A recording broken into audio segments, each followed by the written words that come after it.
You think they are applauding? You are wrong. They are not clapping. They are sharpening their intentions.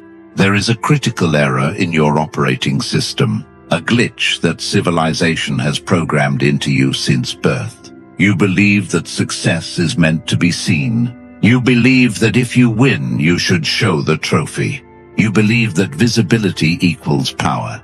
This is the lie that will bury you. In the real world, the one governed by shadow, strategy, and human nature, showing off is not a display of strength. It is a confession of weakness. It is a signal that screams to every opportunist, every observer, and every rival. Here is what I value. Here is where I am vulnerable. Come and take it. I am going to show you why silence is the only true luxury left. I am going to deconstruct the mechanics of your own ego and show you why the most formidable people in modern power move in the dark. By the end of this video, you will understand why the person who flaunts their power is already halfway to losing it. But you have to listen, because the noise of your own ego is loud and we are here to silence it. Phase 1. The mechanics of the target. Let's strip away the morality. I am not here to tell you that bragging is bad or impolite. I don't care about politeness. I care about survival, and strategically showing off is self-sabotage. Robert Greene shows again and again that power must protect itself from envy, resentment, and the hostility of those who feel diminished by your rise. You can be admired, yes, but hostility is the engine of rebellion, and nothing generates hostility faster than the reckless display of fortune in the face of those who lack it. When you show off your money, your relationship, your promotion, your intellect, you think you are generating admiration? You think you are inspiring people? You are not. You are casting a shadow, and that shadow falls on the people around you. It highlights their inadequacies. It reminds them of their failures. It triggers a primal biological alarm system in their brain that says, "He has resources that I do not. He is a threat." You are creating enemies out of neutrals. Think of the sniper. What is the sniper's first rule? Concealment. The moment the sniper reveals his position, even if he is the most effective force on the battlefield, he is exposed. He becomes a target for response. When you post that photo of your watch, when you talk loudly about your quarterly earnings, when you subtly drop names to show how connected you are firing a flare gun into the night sky. You are illuminating your position. You are saying, "I am here. I have something worth taking, and the world is full of takers." There is a concept in physics called the observer effect. The act of observing a system changes the system. In psychology, this is amplified. When people observe your success, they do not just watch it, they interfere with it. They start to undermine, not always openly. The human animal is too cunning for open confrontation. They undermine through delay, through forgetting to pass on a message, through subtle slander, through the passive withdrawal of support. The friend who suddenly becomes too busy to help you move. The colleague who accidentally leaves you off the email chain. The partner who starts picking fights about nothing, right? After you get a big win. This is the tax of visibility. You bought the applause with the currency of your safety. Was it worth it? Veblen called it conspicuous consumption. He thought it was about status. But if you look deeper into the dark psychology of the tribe, it is about survival. In ancient tribes, if you hoarded more meat than you could eat and flaunted it while others starved, you didn't become the chief. You became the focus. We have not evolved. We just wear suits. The instinct to level the playing field, to tear down the tall poppy, is encoded in our DNA.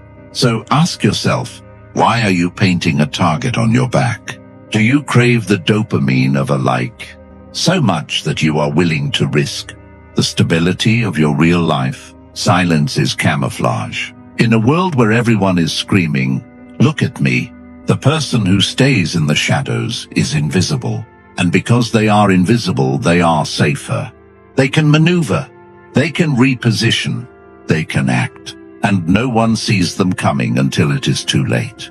Phase 2. The intelligence leak, the blueprint of exposure. Now we go deeper. This is not just about envy. Envy is emotional. This is tactical. Information is leverage. Every time you open your mouth to brag, you are leaking intelligence. You are handing your rivals the blueprints to your psychological structure. Let's analyze this coldly. When you show off something, you are not just showing an object or an achievement. You are revealing a value. You are telling the world, this is what matters to me. This is where I derive my worth.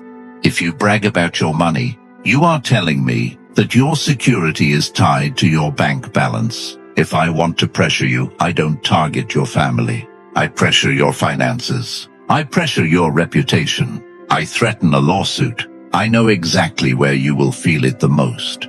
If you brag about your intellect, if you are always the one correcting people, always the smartest person in the room, you are telling me that your ego is tied to being right.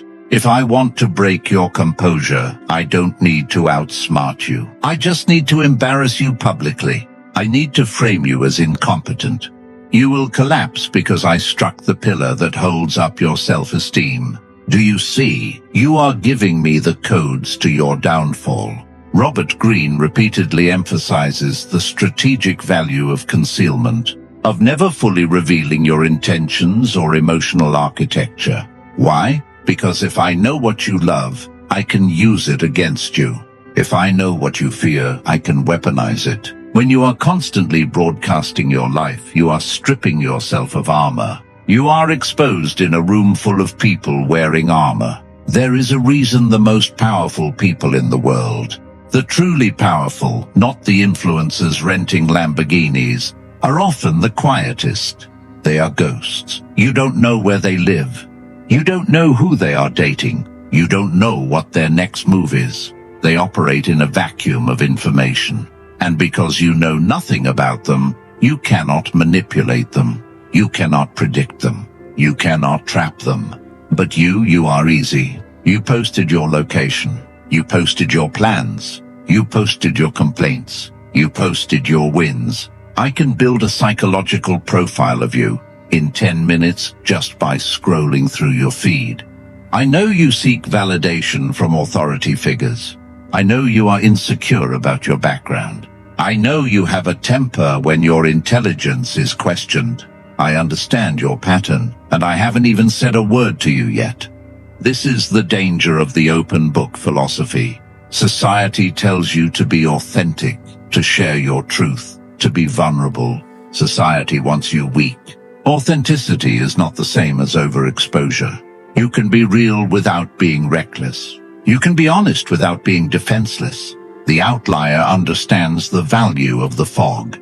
He keeps his cards against his chest. Not because he is hiding a crime, but because he is hiding his power. When you conceal your intentions, you create a state of suspense. People become uneasy. They have to guess. And when people have to guess, they often guess that you are more powerful than you actually are. Silence amplifies competence. If you say nothing, people assume you are thinking something profound. If you say everything, you remove all doubt that you are a fool. Stop leaking. Stop handing out the map to your own fortress. Burn the map. Memorize the terrain and let them wander in the dark while you watch from the high ground. Phase 3, the paradox of signaling.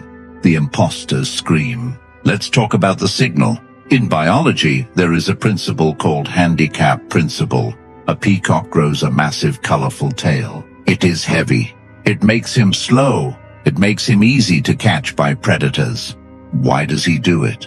To signal to the female, I am so strong I can survive even with this massive handicap. It is a biological flex, but humans have distorted this. In the human hierarchy, the signal has inverted. We have reached a point in culture where the louder the signal, the weaker the reality. The dog that bites does not bark. The bark is a warning. The bark is fear. The bark is saying, please don't come closer. I'm afraid I might have to confront you. The bite is silent. The outcome just happens. When you are constantly showing off how hard you are, how grinding you are, how alpha you are barking. You are signaling a deep, rotting insecurity. You are trying to convince yourself, not us. Truly wealthy people, old money, generational power, do not wear brand names covered in logos. They wear unbranded cashmere. They drive nondescript cars. They do not talk about money. Why? Because money is like oxygen to them. It is just there. You don't walk around talking about how much air you are breathing unless you are suffocating. If you are talking about it, you are suffocating. You are signaling scarcity. When you brag about how many women you can get, you are signaling that attention is rare and valuable to you. You are putting it on a pedestal. You are revealing that you are not the prize. When you brag about how busy you are signaling that you have no control over your time. You are a slave to your schedule. You are not a master. You are a worker bee buzzing loudly to show the queen you are useful. The outlier sees through this instantly. When I see someone trying too hard to impress me, I do not see power. I see a child asking for a pat on the head. I see a vacuum of self-worth that is trying to be filled with attention, and that makes them repulsive. Robert Greene speaks of the law of seduction. Seduction requires mystery. It requires a pull. When you push your accolades in someone's face, you are repelling them. You are trying to force a transaction. I show you a cool thing. You give me respect. Respect cannot be bought. It can only be commanded, and it is commanded by what you do, not what you say you did. There is a quiet confidence that comes from knowing you are capable of decisive action, but choosing restraint. From knowing you could buy the room, but choosing to sit in the corner. From knowing you have the answer, but letting others speak first. That is the energy of the king. The jester is the one jumping up and down, waving his bells, desperate for the king to look at him. Which one are you? Are you the king, secure in your silence, or are you the jester dancing for crumbs of validation? Every time you post that story, every time you humble brag, every time you fish for a compliment, you are putting on the bells. You are dancing and the world is laughing, not with you, at you. Because they see the desperation, they smell it. It smells like sweat and cheap cologne. It smells like fear. You must remove the part of you that needs to be seen. It is a parasite. It eats your potential and excretes mediocrity. You must become comfortable with being underestimated. In fact, you should invite it. Let them think you are average. Let them think you are broke. Let them think you are slow. Sun Tzu said, "All warfare is based on deception." Hence, when able to act, we must seem unable. When using our forces, we must seem inactive. If they think you are unable, they will lower their guard. They will get sloppy. They will reveal their own weaknesses because they do not see you as a threat. And that is when you win, not with a shout, but with a whisper. Phase 4, the economics of mystery, scarcity, value. Let's move to economics. Basic supply and demand. The more there is of something, the less it is worth. Oxygen is essential for life, but it is free because it is everywhere. Diamonds are functionally limited, but they are expensive because they are rare. Your presence, your thoughts, your achievements, these are commodities.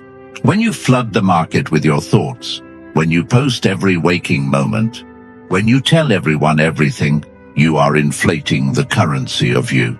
You are making yourself common. You are becoming copper. You are always available, always visible, always open. And common things are treated with indifference. Common things are stepped on. But Robert Greene understands the power of scarcity. If you want to increase your value, you must reduce your supply. You must withdraw. Think about the artist who releases an album every year versus the one who disappears for 5 years. When the one who disappeared finally speaks, the world stops. Why? Because we are starved for it. We value it because we had to wait for it. We value it because we don't know when it will happen again. When you show off, you are giving away your value for free. You are flooding the market. You are begging people to consume you. Stop. Create a famine. Starve them of your presence. Starve them of your information. When you finally do reveal something, a project you've been working on for years, a skill you've mastered in the dark, it hits with the force of a revelation. It has weight. People respect weight. Imagine you are in a meeting. One person talks for 20 minutes listing all their ideas, interrupting, trying to prove they are smart. Another person sits back, listens, watches, and then at the very end speaks 3 sentences that solve the problem. Who holds the power? The second person. Because they held their cards, they let the inflation of words destroy the first person's value. They waited until the market was desperate for clarity and then provided it. They used the scarcity of their voice to command the room. You must apply this to your life. Stop telling people what you are going to do. The energy you spend talking about the plan is energy stolen from the execution of the plan. There is a psychological phenomenon called social reality. When you tell someone your goal and they say good for you, your brain releases dopamine.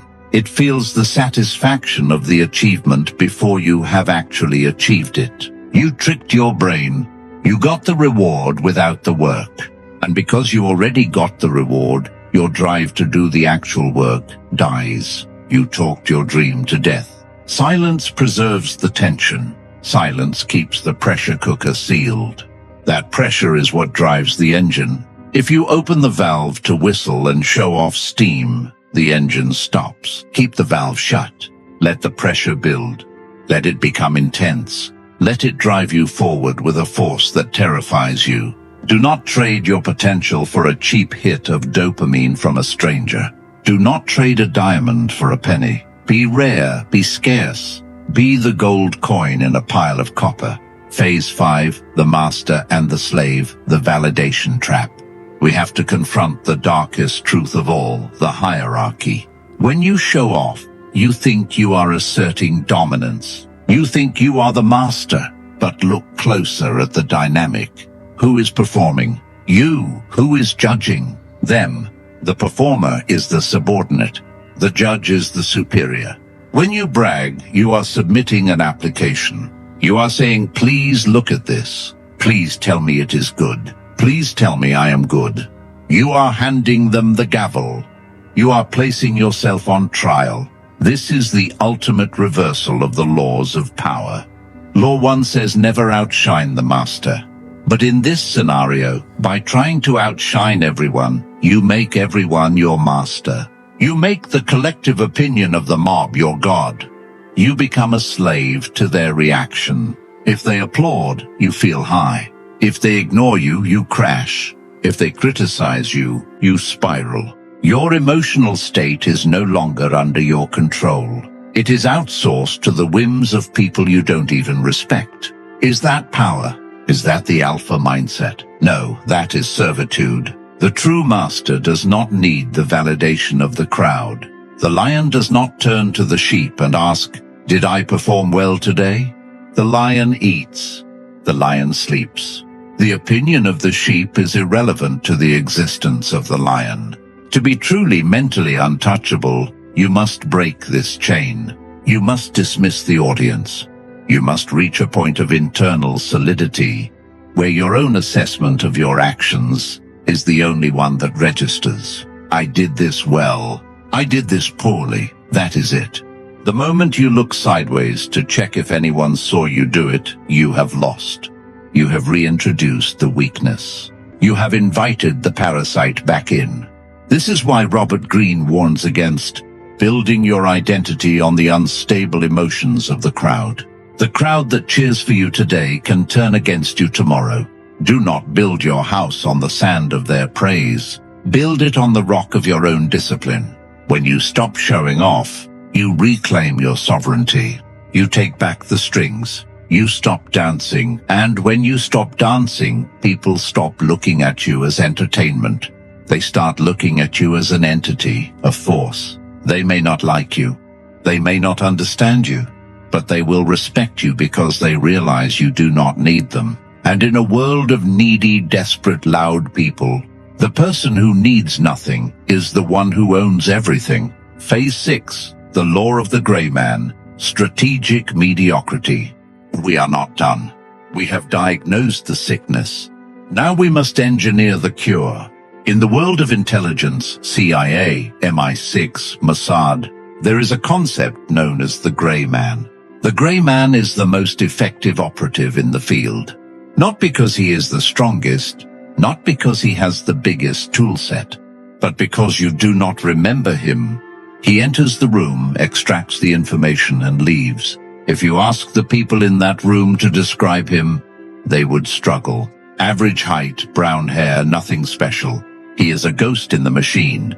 You must apply the law of the gray man to your life. This is the art of strategic mediocrity. When you show off, you are painting yourself in neon. You are making yourself a person of interest. You are inviting audit. You are inviting scrutiny. You are inviting challenge. The gray man paints himself in beige. He drives a reliable, boring car. He wears clothes that do not scream, "Look at me." He speaks about mundane topics, weather, sports, traffic. But underneath the beige, he is building an empire.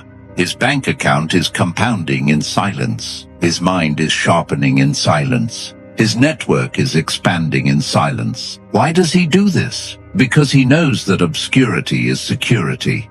When you appear average, people lower their defenses around you. They speak freely. They reveal their secrets. They do not see you as a threat, so they do not try to block you.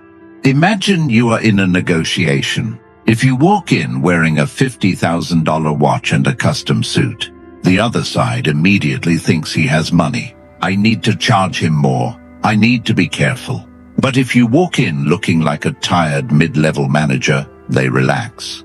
They think they have the upper hand. They might even feel sorry for you. And that is when you make your move. You use their underestimation as a weapon. You secure the best deal because they never saw the shark swimming in the water. They only saw the driftwood. Stop trying to look like a boss. The real boss looks ordinary until he signs the check. There is a profound freedom in being underestimated. It is a cloak of invisibility. It allows you to move through social circles, business deals, and hierarchies without triggering the immune system of the group. The immune system attacks foreign bodies. It attacks things that stand out. Do not stand out, fit in. Be the background noise. Be the static. And while they are distracted by the loud, colorful peacocks dancing in the center of the room, you walk out the back door with the prize. Phase 7, the reverse brag, strategic humility. Robert Greene teaches that appearing weaker than you are can be strategically useful until the right moment arrives. This brings us to the reverse braggart. Most people brag to inflate their status. The reverse braggart deflates his status to hide his power. This is the ultimate manipulation. When someone asks you how business is going and you say, "It's booming. We just hit 1 million." You have triggered envy. You have triggered a loan request. You have triggered a competitor. But what if you said, "It's a grind. The market is tough right now. We're just trying to keep the lights on"? What happens? Sympathy. They feel bad for you. They might even offer to help. Safety. They no longer view you as a threat. Information.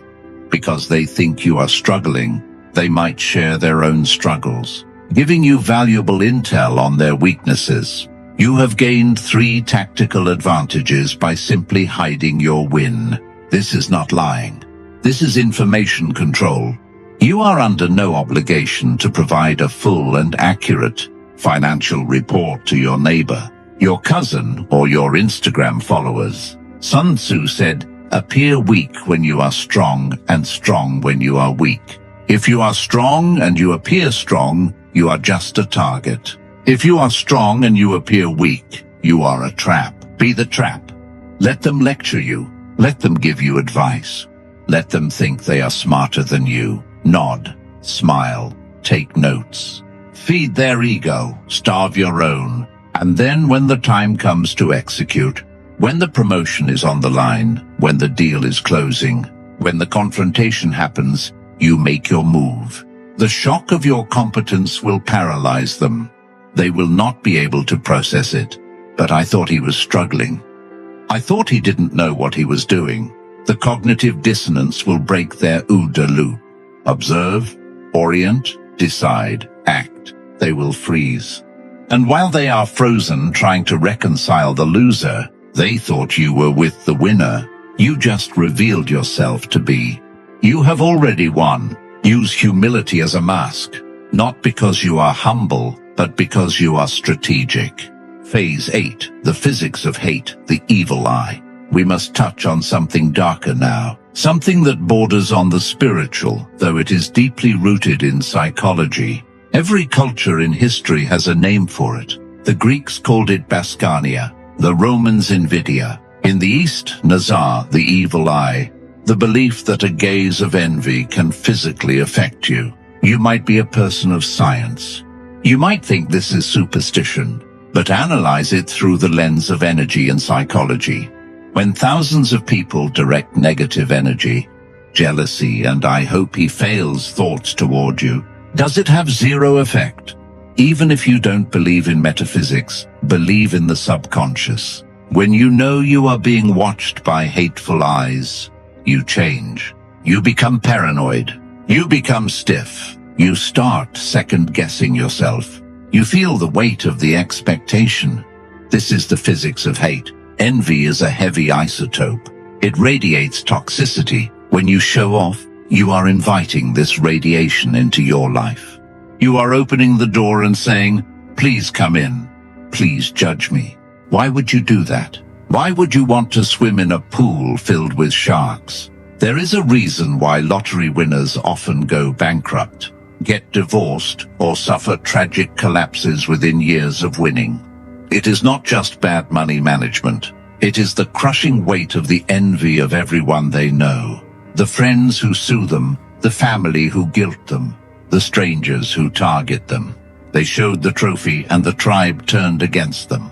To protect your peace, you must protect your privacy. You must build a firewall against the evil eye. Keep your wins in the circle of trust. And that circle should be small, tiny. If you buy a house, tell your parents, maybe your partner, do not post the address. Do not post the key. If you get a raise, put it in the bank. Do not buy a bottle at the club. Every time you share a win with someone who does not genuinely love you, you are converting that win into a loss. You are converting an asset into a liability. You are turning a blessing into a burden. Stop burdening yourself. There is a peace that comes from secret happiness. The Japanese have a concept for this, the beauty of the hidden. A flower that blooms in the forest where no one sees it is still beautiful. In fact, it is more beautiful because it exists for itself, not for an audience. Your life should be that flower. Let the happiness exist for you. Let the success be yours. The moment you share it with the envy-ridden masses, you dilute it, you taint it. You make it dirty. Keep it clean. Keep it hidden. Keep it safe. Phase 9. The void of power, the God mode. So what is the end game? If you stop showing off, if you stop seeking validation, if you become the gray man, if you embrace the silence, what do you get? You get the ultimate prize. The prize that money cannot buy, sovereignty. You become the sole ruler of your internal world. When you no longer need the world to witness your power, you effectively become a god in your own universe. You are self-sustaining. You are self-validating. This is God mode. In video games, God mode means you cannot be harmed. You walk through walls, you fly. The rules do not apply to you. In life, God mode is when the opinions of others no longer penetrate your skin. You walk through the walls of social pressure. You fly above the noise of status games. The rules of the rat race do not apply to you because you are not running in it. You are watching it.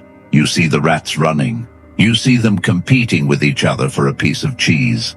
You see them exhausting themselves to buy things they don't need to impress, people they don't even like, and you just breathe. You are free. This is what Robert Greene points toward. Not just external power, but psychological fortitude, the ability to stand alone. A wise strategist relies on what is within their control, not what belongs to others. Your Instagram likes are in the control of others. Your reputation is partly in the control of others. Your status symbols are in the control of the market, but your silence, that is yours. Your discipline, that is yours. Your hidden wins, those are yours. When you reclaim these things, you reclaim your life. You stop being a character in someone else's movie, the successful friend, the rich one, the smart one. You become the director of your own movie, and the director sits behind the camera. He is not in the shot. He is in the dark, but he controls everything.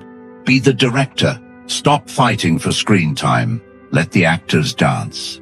Let the clowns perform. Let the peacocks scream. You just say action and you say cut. I want you to try something. The next time you have a massive win, the next time you feel that surge of I have to tell someone, don't resist that urge. Suppress it. Hold it. Take that energy, that excitement, and hold it inside your chest. Feel it burn. It will feel uncomfortable. It will feel like you are going to explode. Good. That is the feeling of your power growing. That is the feeling of your battery charging. Do not discharge it. Go to sleep with that secret. Wake up with that secret.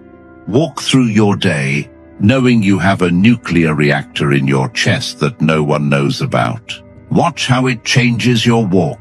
Watch how it changes your eye contact. People will look at you and wonder, what does he know? Why is he smiling like that? They will feel the weight. They will feel the gravity. And you will realize for the first time in your life that you don't need them to clap. You don't need them to know. You know, and that is enough. You have now entered the realm of the outlier, the realm of the shadow. It is lonely here, but it is real. If this opened your eyes, understand this is only what I can show publicly. There are videos I cannot upload for everyone. There are aspects of dark psychology that I simply cannot discuss publicly on YouTube without being restricted or limited. The algorithm suppresses the most powerful information. Subscribe if you haven't. Most won't. That's the point.